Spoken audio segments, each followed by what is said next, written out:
Bienvenue sur comment fait-on bricolage, pêche et jardinage. Aujourd'hui, un petit tuto de jardinage. Je vais vous expliquer comment semer des radis. Alors là, c'est des radis de 18 jours, donc ils vont pousser beaucoup plus vite. Pardon pour la voiture, mais ça marchera aussi avec tous les autres variétés de radis. C'est des flamboyants et vous allez voir, je vais vous montrer, j'en ai déjà fait à l'avance et ça porte bien son nom parce qu'ils sont très vivaces. Donc évidemment moi je vais les faire en serre. Donc l'avantage de faire des radis en serre, c'est qu'on peut commencer assez tôt dans la saison, c'est-à-dire là on est fin mars et vous allez voir que j'en ai déjà fait il y a 15 jours. Donc mi-mars on peut commencer à les faire dans une serre qui est bien exposée. Et puis par contre si vous voulez les faire dehors, là il faut attendre au minimum au 15 avril, voire un petit peu plus tard pour éviter les gelées si il fait un peu frais chez vous. Donc je vais vous montrer sur une ligne ou deux, parce que le principe est assez simple. Sachez que moi je les fais en ligne, mais on pourrait très bien enlever un petit peu de terre, les lancer comme ça un petit peu à la volée, et puis vous remettez environ 0,5 1 cm de terre par dessus, de la terre tamisée pour que ça pousse plus facilement, et ça va marcher. Moi je trouve que les faire en ligne c'est mieux, parce que si on veut les nettoyer un petit peu, si on veut les éclaircir un petit peu, c'est plus facile. Donc pour cela, là on est dans une serre, donc j'ai pas beaucoup de place, donc j'ai pas des gros outils, donc j'utilise des outils que je peux.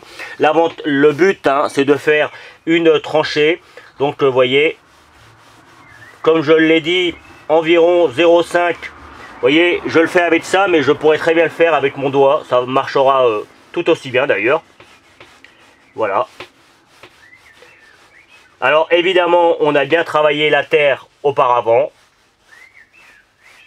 Je refais un petit tour par là. Allez, je vais faire une deuxième ligne. Je pense que j'en aurai assez pour faire une deuxième ligne.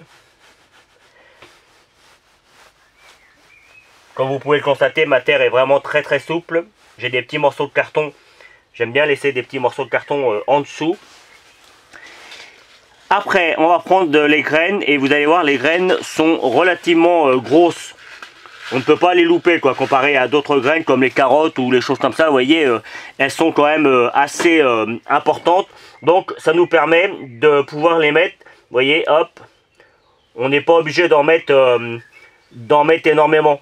On met la quantité que l'on veut. C'est l'avantage avec les radis. Et c'est pour ça qu'on peut en faire au fur et à mesure des besoins que l'on a. Et puis simplement, on vient les mettre comme toutes les graines. Pas besoin de trop s'embêter. Allez, je vais aller un petit peu plus vite sur celle-là. Juste pour vous montrer qu'on peut aussi les mettre un petit peu plus en paquet. Voilà. Hop.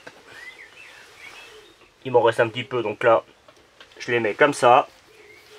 Et puis moi, évidemment, avant de reboucher le trou, je prends un petit peu d'eau. Je viens arroser mes graines. Je le fais avant et après. Comme ça, je suis sûr que les graines sont bien arrosées. Et le but, c'est de maintenir après tout ça bien humide. Pas forcément archi mouillé, mais humide.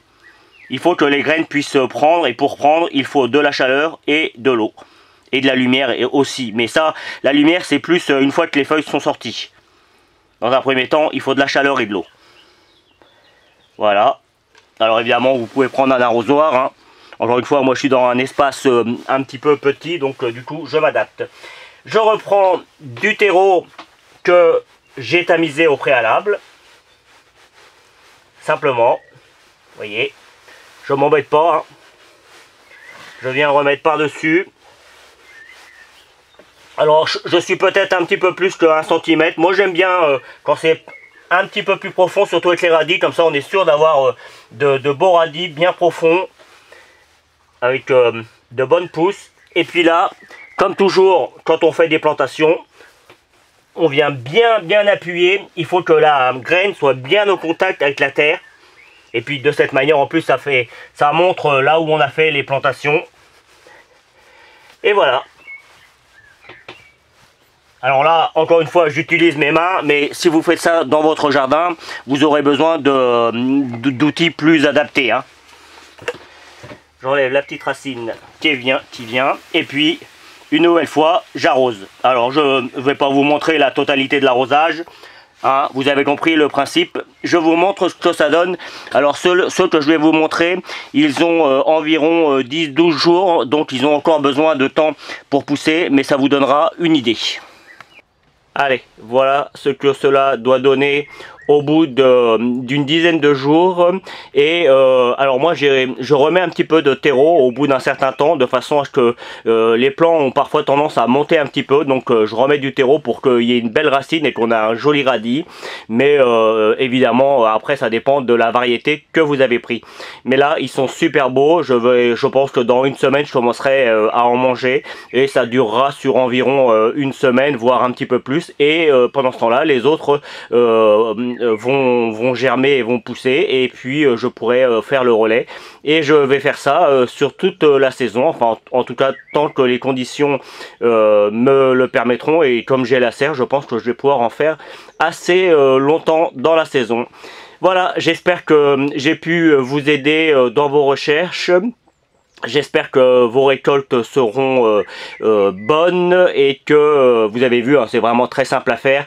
Il n'y a pas besoin d'avoir de grandes connaissances ni d'avoir la main très verte. Je peux vous garantir que les radis, ça fait partie des plantations les plus simples à réaliser. Donc si vous n'y arrivez pas, c'est qu'il y a un problème.